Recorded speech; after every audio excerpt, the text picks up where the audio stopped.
This is all wrong. I shouldn't be up here. I should be back in school on the other side of the ocean. Yet you all come to us young people for hope. How dare you! Boring. Boring. Boring. Boring. You gotta work. Don't tell us what we're gonna feel. We're trying to solve a problem. Don't tell us what we're gonna feel. I'm not telling you. Because you're in no position to dictate that. That's exactly what you're doing. You're in no position to dictate what we're gonna feel.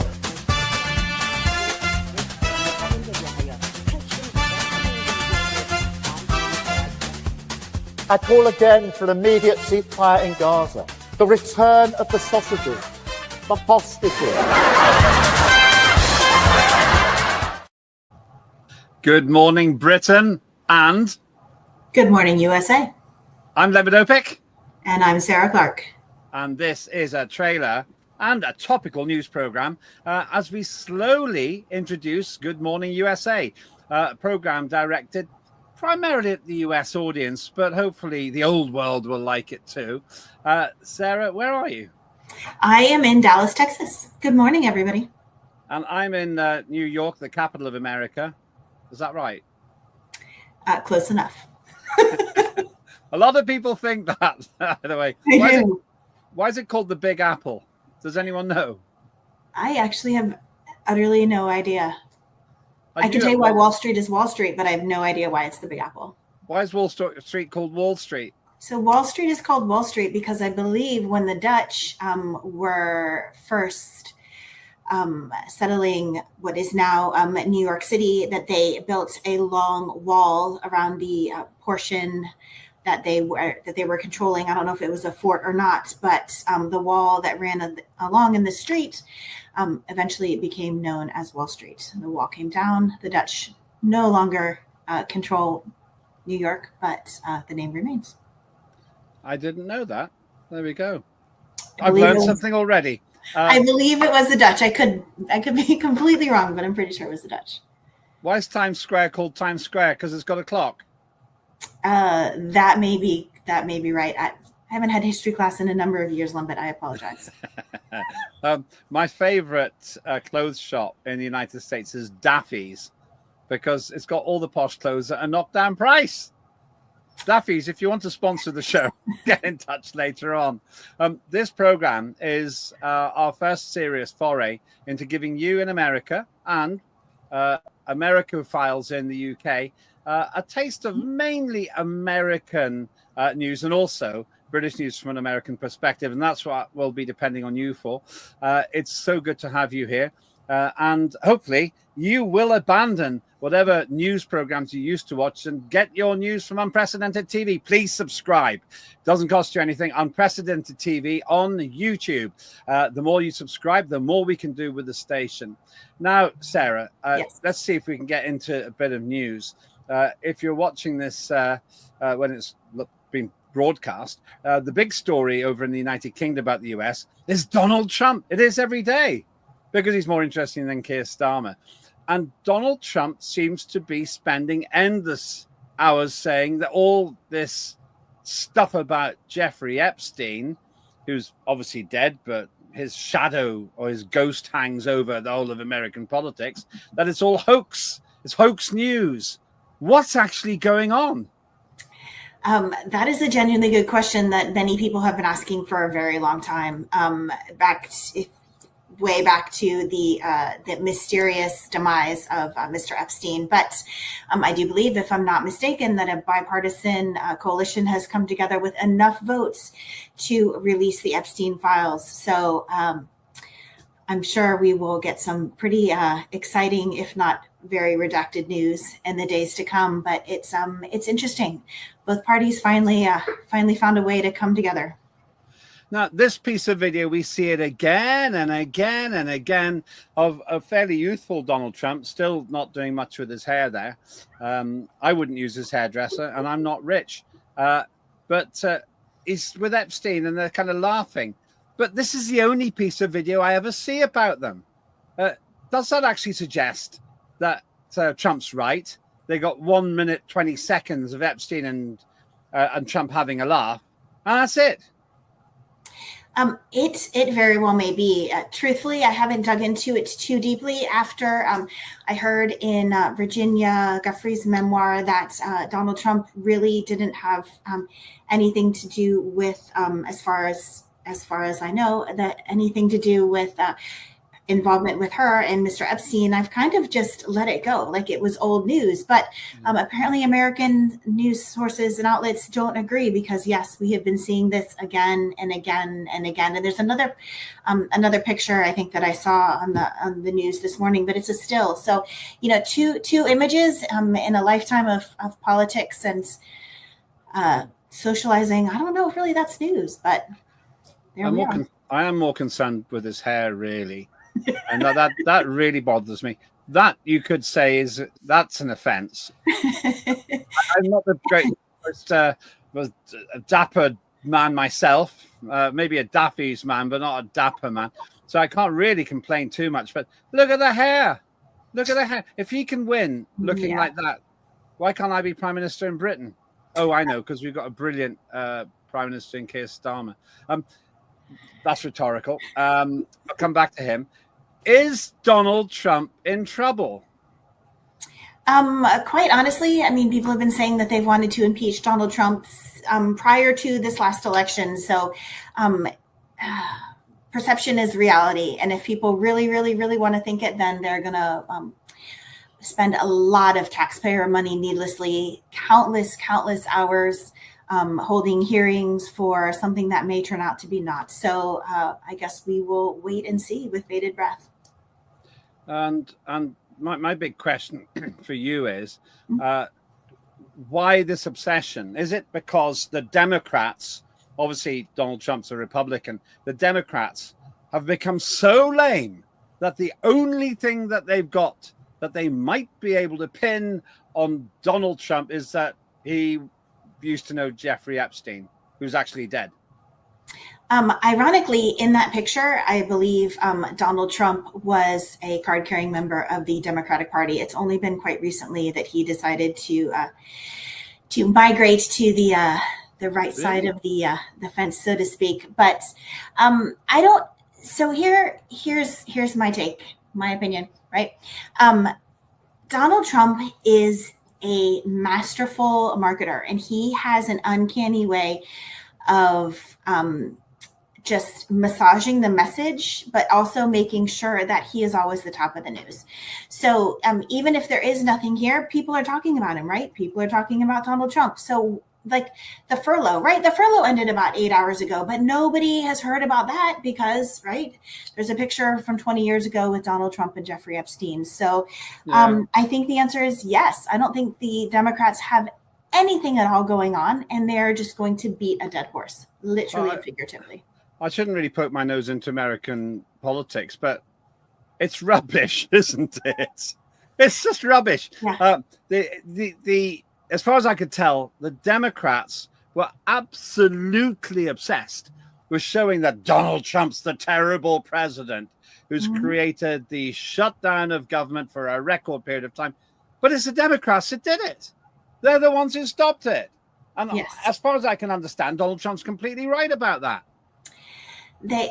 Yes. I mean, the stance that the Democrats are not going to vote for the furlough to end until healthcare prices come down.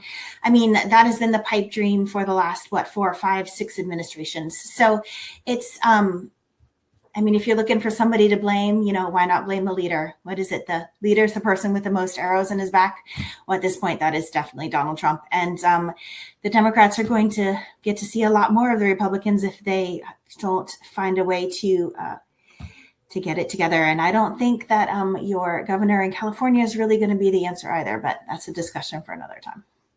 Yeah, Donald Trump is very good at playing the situation because from a long distance away, it seems to me that Donald Trump is in the right.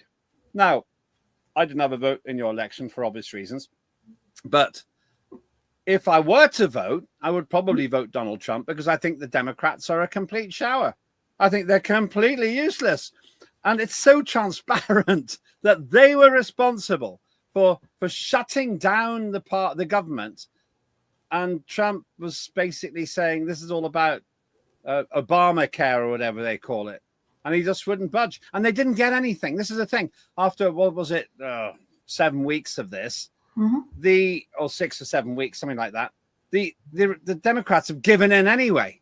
So they actually don't just look weak; they look stupid. They do. I mean, let's be honest. Kamala Harris was not the candidate that the Democratic Party needed, and they have been in disarray since before Biden finished his last term. So, as far as like voting Democratic, I think the people have spoken. They want like a definitive leader, and the Democrats just don't have anybody to step up. And I mean, Nancy Pelosi is retiring. And no matter what you think of Nancy Pelosi, she has been a firm hand in guiding the Democratic politics for a really long time. And I mean, if they were awash before, I can't imagine what type of situation they're going to be in once she steps down. Well, you think that you've got problems. We've got Keir Starmer. Now, you could argue in this clip that Keir Starmer's doing a nice thing, because he picks up Donald Trump's papers. But it just looks really groveling. I don't know. Maybe I'm being unkind. Maybe I only see the bad in Keir Starmer now. But it's just, all of it seems so weak. I saw a piece with the US president and Keir Starmer where Trump and J.D. Vance, the vice president, are going on about the importance of free speech. And Keir Starmer goes, well, actually, we've had free speech in Britain for a very long time, and we're going to have it for a very long time. But I've just recently seen an interview with a guy who got arrested for complaining about the fact that the kids are in danger in parks. He spent 17 days in custody. Yes. And then he was released after 17 minutes in front of a jury. So this is the interesting thing. Some people say Donald Trump is thinking, but he doesn't put people in prison, does he? For hurty words on social networks, does he? Okay, so I'm going to be honest. When I first heard hurty words, I thought it was a joke. I was flowing through the news, right? And there's this lovely lady that I follow on Instagram, and she was just talking about how people are being charged with hurty words, and I laughed about it. But then, like, I went to Google it, and it is a thing. Like, how can you charge somebody with hurty words? Like, oh, I don't like your new haircut. Are you going to end up in prison? Like, I don't understand that. That is not free speech. Yeah, well, I'm with you on that. I got into politics way back when, precisely because of libertarianism. Not a word you hear very often in the United Kingdom. Whatever Keir Starmer says, this country is terrified of speaking out. You hear people saying, well, I would like to complain about that, but I better not because I could get arrested. You know, in the United Kingdom, a woman was repeatedly arrested, this is true, for silent prayer in front of an abortion clinic that was closed. She was arrested. If that's not a thought crime, I don't know what is. That's not going to happen in America, is it? Definitely not in Texas. I will be honest. Like, I live in the most libertarian, well, purportedly the most libertarian state in the union, and no, you are never going to get arrested for silently praying in front of an abortion clinic. That boggles my mind. You got sometimes you've got riots there. We got riots here. That's not a riot. That's a riot. Yeah. Far right. It's always far right. That man there is actually a government minister, and this is rage which erupted across the United Kingdom when 3 children, young children, 7, 8 years old, were murdered at a Taylor Swift dance party, and we were told 2 things. We were told it's nothing to do with terrorism, and the alleged perpetrator was Welsh. Do you know what the Welshman was called, as it turned out? Axel Ruda Cabana. Not a very common Welsh name. Those are the 3 girls who got murdered. It's heartbreaking. It really is. And we preach, this country preaches to America about barbarism and about the gun crime epidemic and so on. A lot of people are very concerned here. Who's the freer country, do you think? Is it the old world or the land of the free? I'm going to have to go hands down land of the free. Well, there's a clue in the name, isn't there? I mean, I kind of handed that to you, really. Yeah. Yes, thank you. You've got amendments and everything. You can plead the Fifth Amendment, I think, and all these other things. Mm-hmm. Which one's the right to bear arms? Second Amendment, isn't it? I don't know. It's your country. I mean, I'm not even really sure what the First Amendment is, to be honest with you. I'm pretty sure the Second Amendment is the right to bear arms. And interestingly, it does not matter where in the world I travel to. The first thing, or first 2 or 3 things that a person asks me when they find out I'm from Texas is either A, and this is when we were in the UK. I was asked if I'd ever shot anybody. No. And have you? I mean, have you? Right? Yeah. No. And then that's both answers. Okay. I won't provoke you when I see you then. Okay. No, I know. And then, or like, how many guns do you have? I'm like, just because I live in Texas doesn't mean that I'm like, a gun totaling, like, wild west shooter. Like it boggles my mind. But obviously that is the vision that people have of people from Texas, gun toting lunatics. But I've been in Dallas, as you well know, your wonderful city, and that was for the solar eclipse. It was really incredible. 4 minutes of pitch darkness in the middle of the day. Yeah, it was incredible. It really was. But I like Dallas, and they were the best. It was the best barbecue place I've ever been to. What was it called?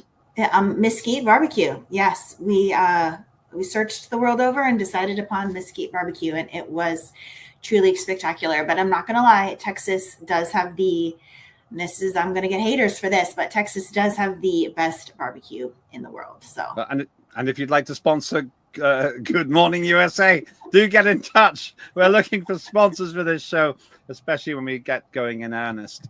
Technically, I've shoehorned this into Lembit Öpik Live, but I want my viewers to realize that there's a great opportunity waiting for you all to know about Good Morning USA every weekday, and that's going to be a lot of fun. Now, as a special treat, we were thinking, what other show could we advertise here? Well, there was no one more British than Basil Valentine. Good old Basil. So here's the advert for his show. Hello, I'm Basil Valentine, and this is Unprecedented TV, unfiltered, uncensored, unprecedented, the home of free speech here on the internet. Do please like and subscribe over at YouTube. Follow us on X, and remember, I'm on air every day, Monday to Friday, 1 p.m. for Ascending Order, your daily news edit with live guests and all the genuinely most important stories from around the world. Don't allow yourself to be propagandized by the corporate media. Forget the world at one on Radio 4. Join me, Basil Valentine, instead, 1 p.m. on X, Monday to Friday, also on YouTube. And I'll see you all very soon. Now that's what I call a Brit. That's what you abandoned when you got onto those little ships. We did. And landed wherever you landed in America. Good old Basil Valentine. He's actually not on every day at the moment if you're watching this live. He's been on a semi-sabbatical, but he'll be coming back up to full strength pretty soon. I think I would take it he'd go rather well in America. They'd like his accent, wouldn't they? Yes, I think they would. So there we go. Now let's get back to some of the politics, general stuff here. Whatever happened to the bromance between Donald Trump and who do you think I'm going to say? Would that be a certain Texan, Mr. I don't Musk? know where he's from. Well, I believe he's currently residing someplace near Spaceport, Texas, which is the town that he has Spaceport. There's a town that he is creating into, I guess, the world's largest spaceport somewhere way south of here. Elon Musk. Yeah, Elon we got Musk, it in yes. one. Mr. Musk. I truly don't know. I think that, quite honestly, if I were to give my 2 cents, that the people around him, around Donald Trump, were not completely as enamored with Elon Musk as Donald Trump was. And I mean, let's face it, the man has a Midas touch. Everything he touches turns to gold and goes really well. And I think that the amount of power that Elon Musk was wielding was threatening to those around Donald Trump. And I think they just kind of poisoned the well, put poison in the water, and decided that ultimately they were going to make it just uncomfortable enough for him to leave. And he didn't need to be there. He was, just going, I think, to make a difference and to make the country a better place, make America great again, right? So I don't think he needed the hassle. And why would he really? So why not just pack up his bags and go back to doing what he does best? Building rockets. And I'm not so keen on the electric cars, but building rockets. He's Exactly. got the coolest rocket ever, though. That is so cool. That's got to be one of the best rockets I've ever seen. I mean, it actually does look like something from, what would you call it? Thunderbirds. Yeah. It's a Thunderbirds rocket. Yeah. But I was sad when Trump and Musk seemed to fall out, because I was pretty sure their wild alliance was going to propel humans back to the moon in short order and off to Mars. What's happened to the space program? I mean, you live near it, don't you? I do. Well, I think we all knew that the space program was in trouble when we had 2 American astronauts that were stuck on the International Space Station, because my understanding, their spacesuits, right, were not compatible with the ship that they were to return in. Like, there's basically some sort of fastener that connects them to life support. Yeah. This is my interpretation, right? And basically, slot point A did not fit into point B. And Elon Musk, literally the only person in the world that could do it, was hold my beer, I'll go. And he goes up and brings them back down, right? This should not be hard. And, the federal government's wringing its hands in Washington, and he's like, I got this. And I mean, that's really what we need right now, especially if we're going to not only go back to the moon, which India has done, right? There's a lot of countries that have beaten feet back there, but Mars, the man has a plan for Mars. Let him go. Stop putting your finger in his cake or pie or whatever it is, and just let the man do what he does best. Hold my beer. I like the idea. It should be worth mentioning that the spaceship that actually marooned them, was the NASA one. It wasn't. I don't think it was the Elon Musk one, was it? NASA sent them up, and then Elon Musk had to bring them back. Yes, it was. I wasn't going to say that because I wasn't 100% sure, but I'm fairly confident, that it was the NASA plane that stranded them. But there's a thing about it. Musk and Trump, I love rocketry, I love space and all that sort of thing. I was so optimistic that they were just going to take people back to the moon. Good chance now that the Chinese are going to get there before the Americans. I would say that there is an incredibly strong chance that is going to be the eventuality. But I don't know, why set your sights on the moon? We've already planted our flag there. Why not move on to Mars? Bigger and better, right? He's now Texan. Bigger is always better. So yeah, that's like saying, well, we did pretty well here on the lake. Let's sail the Pacific. I mean, it's a lot further. I mean, you can't phone national breakdown or whatever it's called in America if you get stuck on the way. No. But I don't know. I think he's proven that he can think on the fly and do what needs to be done to get people there safely and home. So my money's on Mr. Musk. Well, I think that's what this thing's about. It does look so cool. It's incredible, really. But then back to Trump. I suppose we better talk a bit about politics because we will be on Good Morning USA. Trump has sparks in his own and fireworks, and who can forget when Trump was saying to Vladimir Zelensky, the failed military leader in Ukraine, I would say, don't tell us what to think. In fact, it features in the opening to Lembit Öpik Live. I feel that this is also not a marriage made in heaven, but the difference here is that there is absolutely no way on earth, my opinion coming up now, no way on earth that Vladimir Zelensky is an intellectual match for Trump. Probably Musk is, but I don't think Zelensky is. I think is actually a useless politician.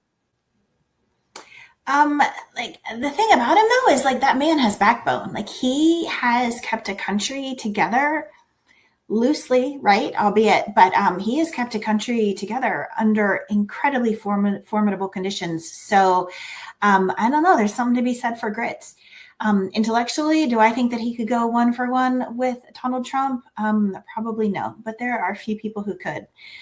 I don't know. I am still kind of in the wait and see camp to see what happens in the Ukraine, but they're entering another winter, and I just don't even want to really consider what that means. You've caused a problem there. You said the Ukraine. I used to think it was the Ukraine, but I think it's just Ukraine. But they don't help themselves because I thought it was called Kiev. Now they've called it Kyiv. Why change the name? That's like changing London to Ludden or something like that. Why change the name? Really? Was it really that important? A lot of posts must go missing now. You're being polite. Yeah. You're being polite. You just don't agree with me at all. We finally found something we disagree on. I think that Vladimir Zelensky is awful as a leader. I think he presides over one of the most corrupt regimes there is. He had to fire a whole bunch of people recently because they were corrupt. I think that a lot of the weapons that go into Ukraine end up on the black market all over the world. And also, I think he's losing the war, and that's a really tragic thing. Fair play to Trump. He's the one world leader that keeps talking about death on both sides. But you don't. You think that Zelensky's doing a better job? Propaganda. No. Propaganda. Actually, I don't. I think the war in Ukraine has decimated a people. I think that had he been a good military leader, that he would have found a way to bring the conflict to a conclusion. I do sadly think that the Ukraine, while the people are beautiful, is run by a government that's is subpar. Sadly, I think most of the arms that were meant to be fighting for freedom, yes, were sold, as you said, on the black market for a great deal more money, and like those funds and that support will never reach its intended audience. So no, I actually do not think he is an incredibly great leader, but I do appreciate his tenacity and his willingness to just put it all on the line for his people. And I don't know, maybe that's the Texan in me talking, but there's a lot to be said for grit. You make me feel guilty now because I sound really unkind now. No. To all Americans who think I'm unkind, I'm just telling it like it is. I'm sorry. Okay. If you like Zelensky, I'm sorry. Don't switch over. Don't have your own opinion, but stay with Unprecedented. Subscribe, please. To Unprecedented. No, I think Americans really, really like the Ukrainian people. I just think that we want them to have peace, whatever that looks like. I like the Ukrainian people. I just don't think they're very well led. Though, having said that, let's get back to one of the worst leaders in the world, I would say. I'm not sure if that's fair. I think it probably is. And that, of course, is Keir Starmer. I think he's absolutely appalling. I think the guy is just, I don't know. There's something about Keir Starmer that just disappoints me continuously. I think it's probably just the fact that he is so utterly incapable of running his own show. You know, look at him there. He just sort of. He looks a little stunned. Yeah, well, he doesn't really. I just think he's incapable. I just don't think he's very good. I'm going to show you something now, which hopefully it'll come up. What is that? Do you think? What do you think that is? Well, it's one of our fair leaders approval ratings. Which and one? The latter, the NASDAQ. So I'm hoping for the former and not the latter.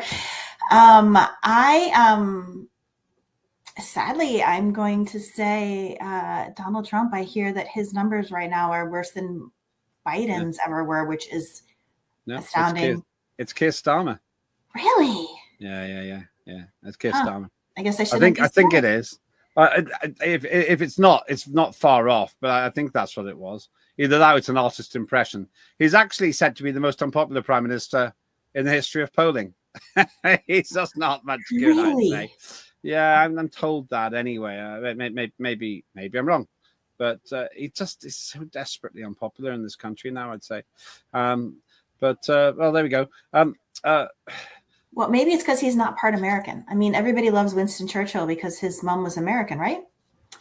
Yeah, I Very, suppose so. very, Yeah. very popular prime minister, and of course, my favorite, Margaret Thatcher. So, yeah, but not everybody can be Winston Churchill. Not So. people. A lot of people didn't like Margaret Thatcher here, but Correct. there was no doubt that Margaret Thatcher and Ronald Reagan had an absolutely brilliant interaction. There's no two ways about it. It was absolutely. It was good for the world, I think, and also when you added Mikhail Gorbachev there, I just felt the world was safer then. Bit of a name drop coming up. You know, I had lunch with Mikhail Gorbachev. Did you really? I hosted it. It didn't go well. That's a conversation we're going to have for another time. It's a How name did it drop. not go well? I'll tell you off air. It was. Okay. It's quite damning of him, to be honest with you. I didn't really do anything wrong, but there was something he did which was really disappointing.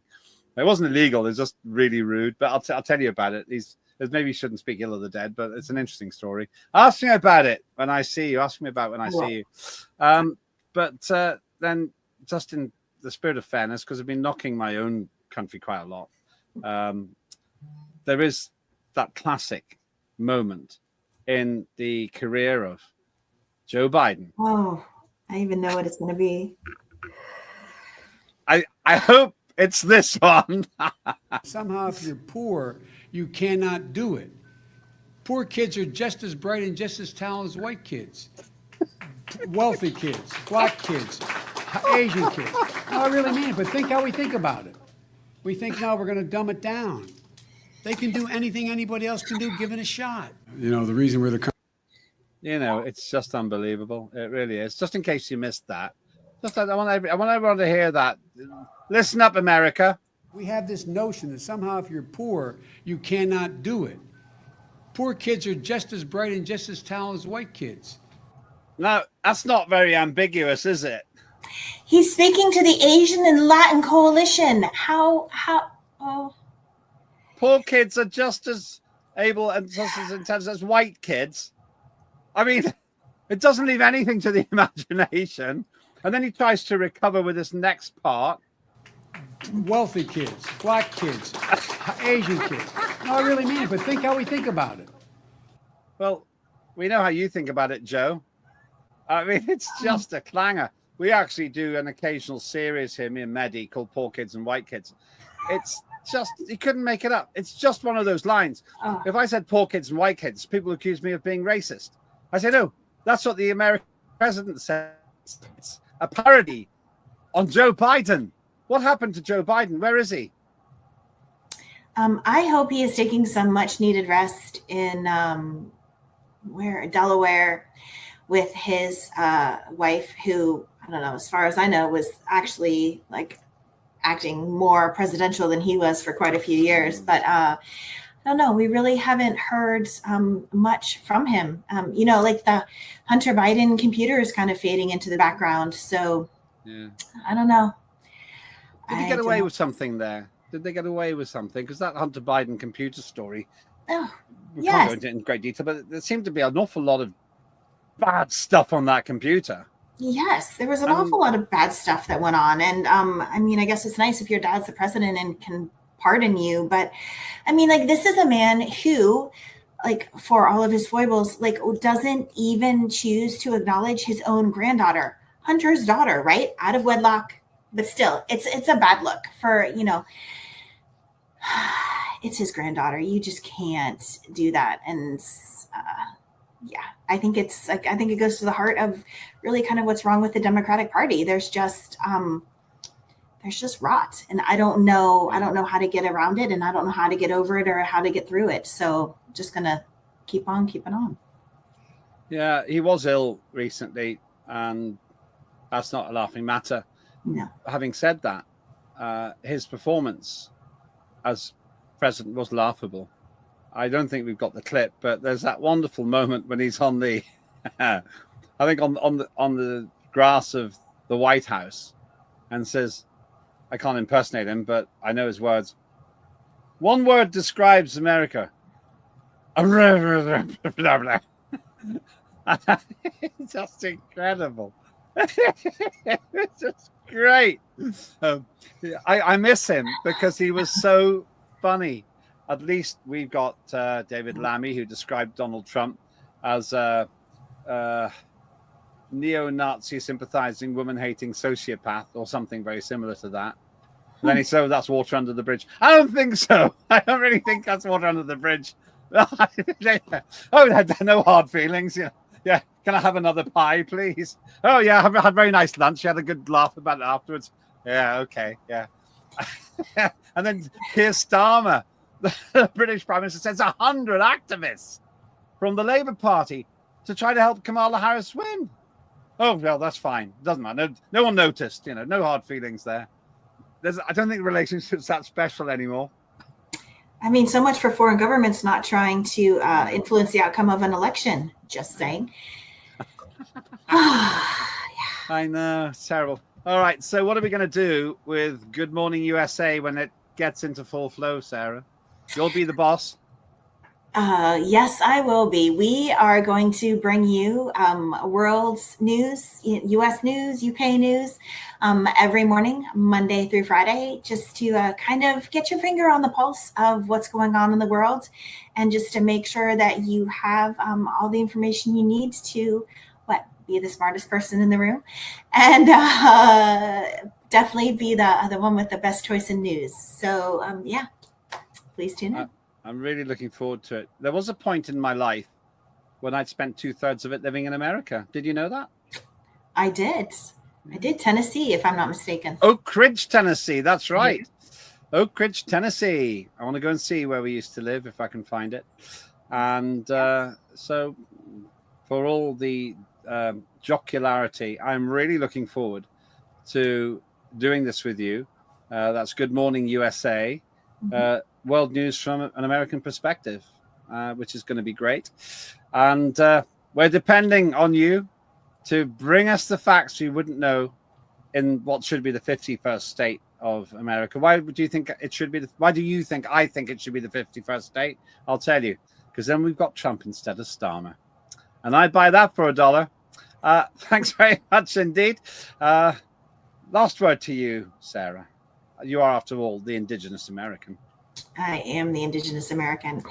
No, we're just excited to be here. Like Texas has always loved our brothers over the pond. I'm actually looking forward to coming to London just to see the Texas Embassy, which was and to get a bottle of their whiskey or their bourbon. So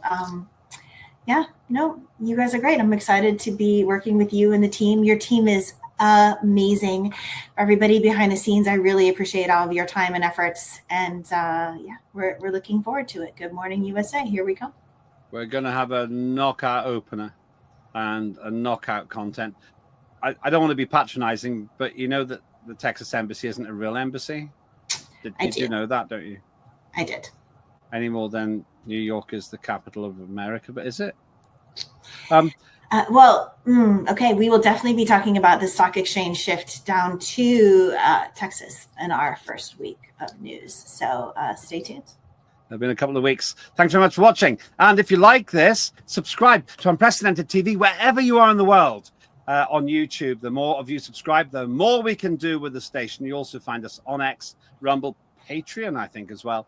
All kinds of other outlets. And do buy me a coffee, buy Sarah a coffee. You can sponsor us as well. The more you spend with us, the greater our shows will be as well. That's all for a kind of proto Good Morning USA wrapped up in Lembit Öpik Live. Have a very good day. It's goodbye from me. Have a great day, guys. Thank you. See you soon.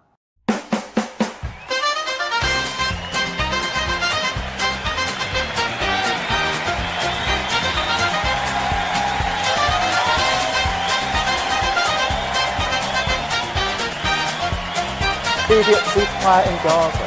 The return of the sausages.